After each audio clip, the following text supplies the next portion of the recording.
My recovery led me to thinking about how do we recover from life's crises? In particular, is there a model that applies to non-theists such as myself for coping with a crisis? I read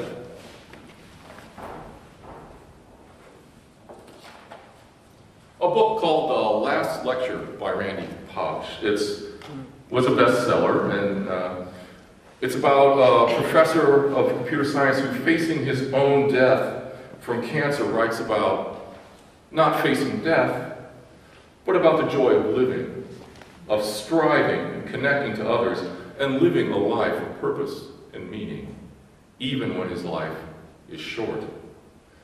It's a great book, but this narrative is very personal, and while it contains wisdom and great anecdotes and valuable insights, it's not a systematic approach to how to deal with a crisis. Instead, it's a personal approach, but I would recommend it nonetheless. So further research led me to find a book, great book, with the title, I Will Not Be Broken, 5 Steps to Overcoming a Life Crisis by Jerry White. Perhaps I should say, in some respects, this book found me, and that I discovered this book while browsing in the new releases section at my local library branch. The title intrigued me as I was recovering from an accident, and I checked it out. And after reading it and accumulating a hefty fine, as I often do with my library books, I decided it would be in my interest to buy a copy. But I was somewhat dismayed to find it in the self-help section of my local bookshop. I'm not much of a fan of the narcissistic self-help movement. That's a subject of another talk that I have. But I feel this book transcends this classification, and I won't hold it against it. Jerry White is a leader in the international campaign to ban landmines, for which he is a co-recipient of the Nobel Peace Prize. That's a rather high credential for someone writing a self-help book. He is also co-founder of a group called Survivor Corps. Jerry lost a leg to a landmine while on a camping trip in Israel in 1984 when he was 20 years old.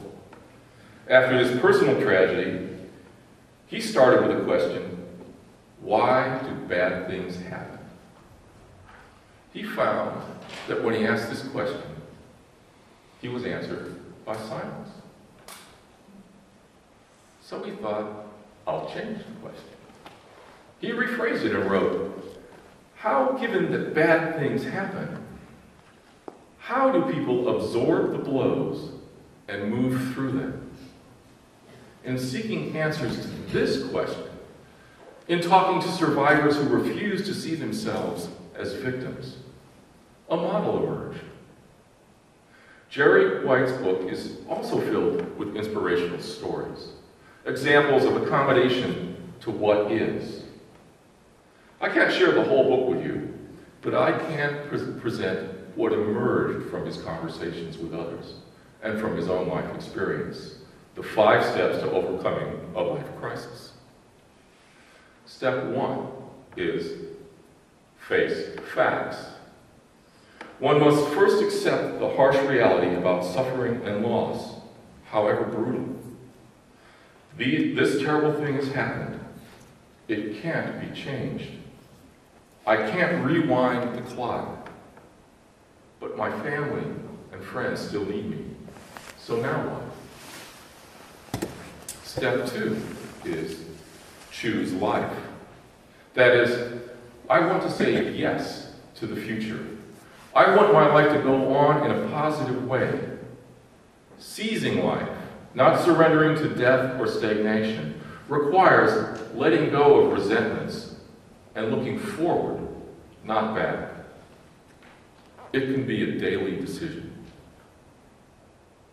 Step 3 is reach out.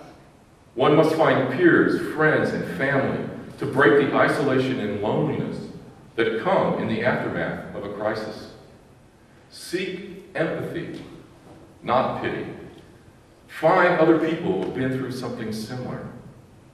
Let the people in your life into your life. It's up to me to reach for someone's hand. Step 4, get moving. Sitting back gets you nowhere. One must get out of bed and out of the house to generate momentum. We have to take responsibility for our actions. How do I want to live the rest of my life?